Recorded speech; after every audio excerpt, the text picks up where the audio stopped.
हर खबर पर होगी आपकी पकड़। डाउनलोड कीजिए एबीपी लाइव ऐप। अच्छा, बंगाल की सियासत में बगावत की बात तो हो गई, लेकिन बवाल क्यों? बवाल इसलिए बढ़ता जा रहा है क्योंकि अगले बरस चुनाव बंगाल में है, लिहाजा राजनीति में उबाल तो दिखेगा ही। चुनाव बाद नतीजे जो भी हों, लेकिन बंगाल में एक बात साफ है कि अब की बार लड़ाई बीजेपी और टीएमसी में ही है। बीजेपी इस नैरेटिव को सेट करने की पूरी कोशिश में लगी है, लिहाजा बीजेपी सदन में ताकत हासिल करने के लिए सड़क पर टीएमसी से जमकर मुकाबला कर रही है। लेकिन अफसोस कि बंगाल में सड़क की राजनीति का चरित्र रक्त बहाने वाला बन चुका है। बंगाल में राजनीति का रंग खूनी लाल हो गया है। एक बार फिर दोनों पार्टियों की ओर से एक दूसरे के कार्यकर्ताओं की हत्या के आरोप लग रहे हैं। ईस्ट मिदनापुर में बीजेपी कार्यकर्ता की हत्या हुई, तो अंडाल में टीएमसी कार्यकर्ता की गोली लगने से मौत हो गई। और कल ही बीजेपी के प्रदेश अध्यक्ष दिलीप घोष के काफिले पर पत्थर बरसाए गए, काले झंडे दिखाए गए। दिलीप घोष की गाड़ी के शीशे टूट गए थे, जिसके लिए एक बार फिर बीजेपी ने टीएमसी को कसूरवार ठहराया और उसके बाद शुरू हुआ बीजेपी का सड़क पर संग्राम। कई शहरों में बीजेपी ने ममता राज के खिलाफ प्रदर्शन किया। सिलीगुड़ी में तो बीजेपी कार्यकर्ता और पुलिस के बीच जमकर झड़प हुई। कुल मिलाकर बीजेपी के 40 कार्यकर्ताओं को हिरासत में लिया गया है।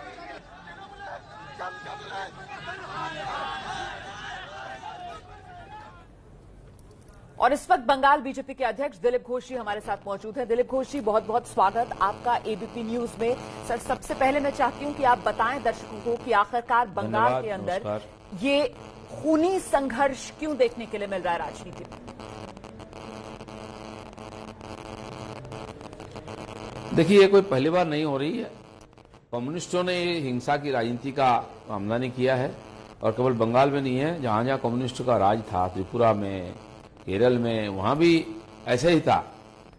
केरल में थोड़ा कम हुआ है, लेकिन है अभी भी। त्रिपुरा में सत्ता परिवर्तन हुआ, भाजपा आया, तो वहां शांति है, प्रगति है। बंगाल में जो सीपीएम के लोग, प्रगति है। बंगाल में जो सीपीएम के लोग यहाँ हिंसा का सहारा लेते थे विरोधियों को रोकने के लिए, लगभग 35 साल उनका राज रहा। ऐसा माना जाता है 40-42 हजार लोगों की हत्याएं हुई है, राजनीतिक हत्या। वही लोग फिर से दोबारा अपना सत्ता बदल के साथ साथ पार्टी बदल लिए। वो जो जिसको एंटी सोशल, समाज विरोधी माफिया बोला जाता था, ये सारे लोग अभी टीएमसी का झंडा लेके यही काम कर रहे हैं। और टीएमसी भी इसको पॉलिसी के रूप में लेकर के उन्हीं लोगों का उपयोग करके बीजेपी को रोकने का प्रयास कर रहा है। इसलिए हमारे लगभग 120 कार्यकर्ता पिछले 4-5 साल में बंगाल सरकार की तरफ से कहा जाता है, दिलीप घोष साहब, कि ये बीजेपी की तरफ से किया जा रहा है। और इसी के चलते आप ही की पार्टी के 40 कार्यकर्ता जिन्हें हिरासत में लिया गया है, जिन पर पुलिसिया कार्रवाई हुई है।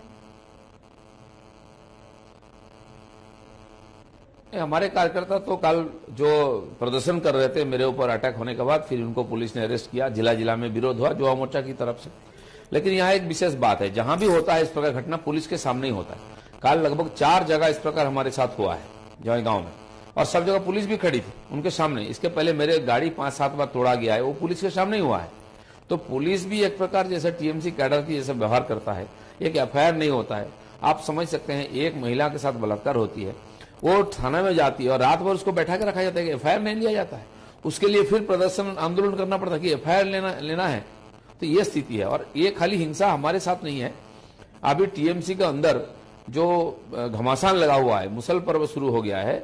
अब कल रानीगंज वाला जो घटना हुआ है, वहां तो कोल माफियाओं का आपस में लड़ाई, और वो दोनों टीएमसी के गुट है।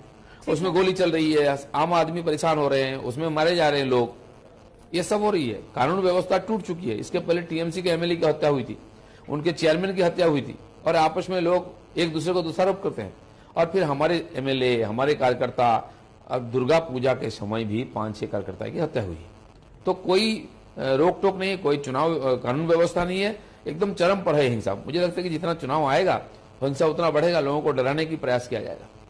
इतनी खराब हालत है बंगाल में, तो फिर केंद्र का रोल क्यों ना हो बंगाल में? इसकी सिफारिश आप लोग क्यों नहीं करते? केंद्र एक्शन क्यों नहीं लेता है? वरना तो फिर ये आरोप आप लोगों पर भी लगते हैं ना कि सिर्फ और सिर्फ राजनीति के लिए, चुनावी राजनीति में जीत के लिए इस तरीके के आरोप लगाए जाते हैं। वो एक व्यवस्था है, संविधान है। हम बोलेंगे तो हो जाएगा, ऐसा तो नहीं है ना जी। तो उसके लिए माननीय राज्यपाल यहाँ है, प्रतिनिधि है, उनके रिपोर्ट जाएगा।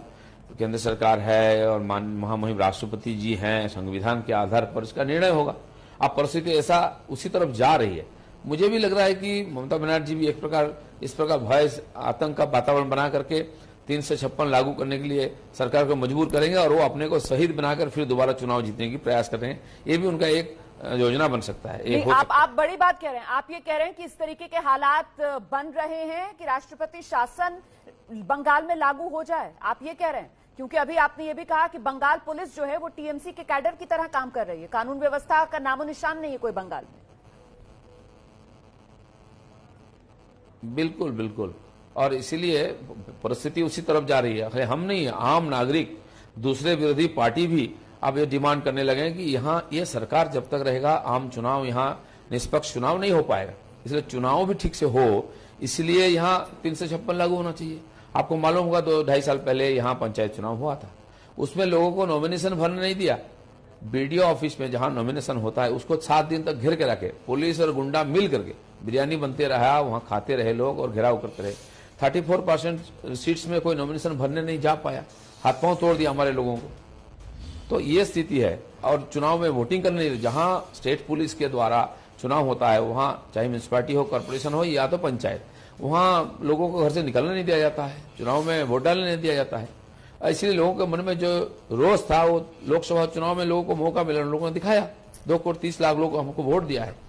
तो ये जो लोकतंत्र को हत्या करके यहाँ चुनाव और सत्ता पकड़ के रखना हाथ में, ये जो चल रहा है, इसके विरोध में लोग हैं, हम उसका आवाज उठा रहे हैं, इसलिए हमारी ऊपर अत्याचार हो रही है। बड़ी बात आप कह रहे हैं दिलीप घोष साहब, बड़ी बात कह रहे हैं कि प्रदेश के अंदर निष्पक्ष चुनाव कराने के लिए राष्ट्रपति शासन लगाना जरूरी। आप सुन रहे हैं इस वक्त बंगाल बीजेपी के अध्यक्ष दिलीप घोष हमारे साथ मौजूद हैं। कह रहे हैं बंगाल पुलिस टीएमसी के कैडर की तरह, पार्टी के कार्यकर्ता की तरह काम करती है। ममता बनर्जी चाह रही हैं कि राज्य के अंदर केंद्र मजबूर हो जाए राष्ट्रपति शासन लगाने के लिए, ताकि ममता बनर्जी विक्टिम कार्ड खेल सके। और इस सब के बीच दिलीप घोष साहब, आपको क्या लगता है जिस तरीके से बिहार चुनाव के नतीजे आए, क्या उसका भी असर बंगाल में इस वक्त देखा जा रहा है? उसको भी क्या जोड़कर देखा जा सकता है? टीएमसी, ममता बनर्जी जिस तरीके से रिएक्ट कर रही है इस वक्त।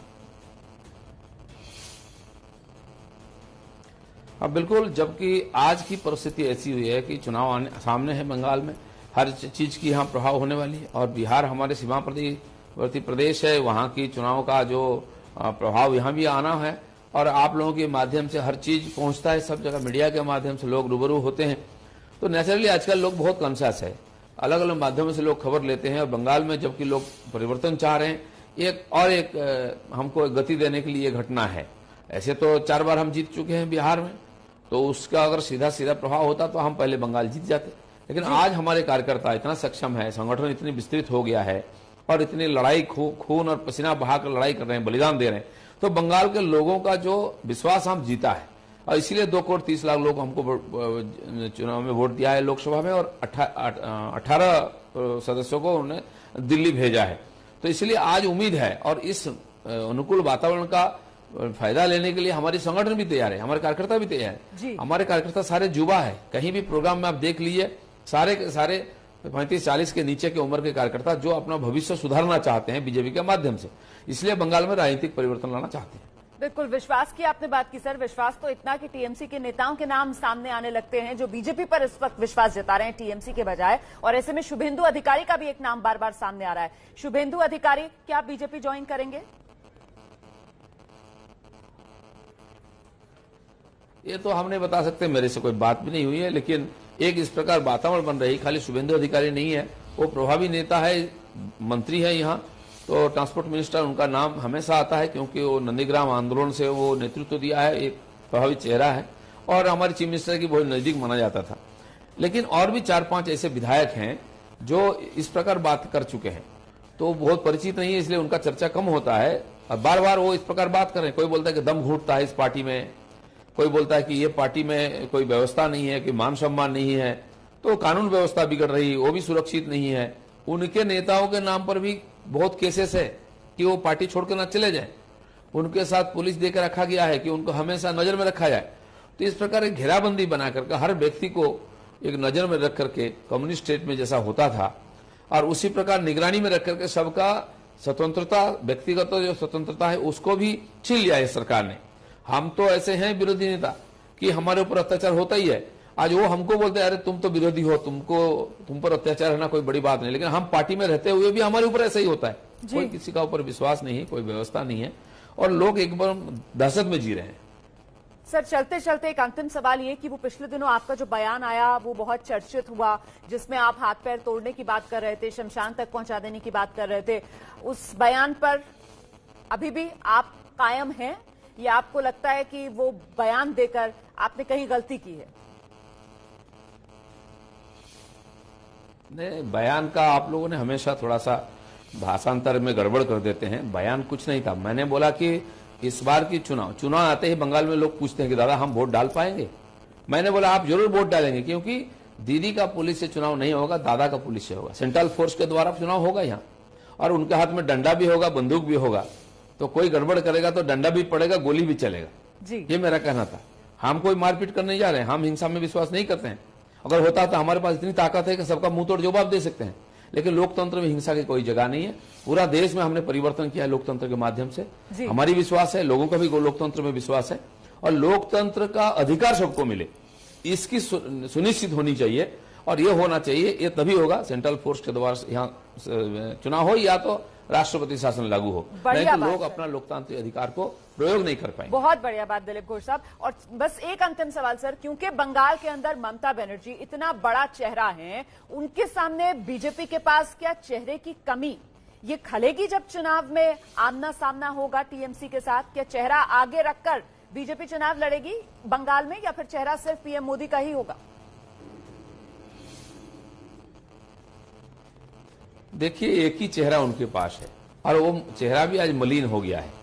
सारी जो एक घटना हो रही है उन्हीं के देखरेख में, उनकी जानते हुए हो रहा है, इसलिए सारी दोष उन पर है। लोगों का विश्वास टूट चुका है और भारतीय जनता पार्टी कोई व्यक्ति का आधार पर पार्टी चलने वाला नहीं है, ना तो लड़ने वाले हम। दूसरे प्रदेशों में, बिहार में, यूपी में, दूसरे प्रदेश में हमने परिवर्तन किया है। हमारे पास ऐसे ही कार्यकर्ता थे जिन्होंने अपने खून पसीना बहा करके वहां परिवर्तन किया, लोगों का विश्वास जीता है।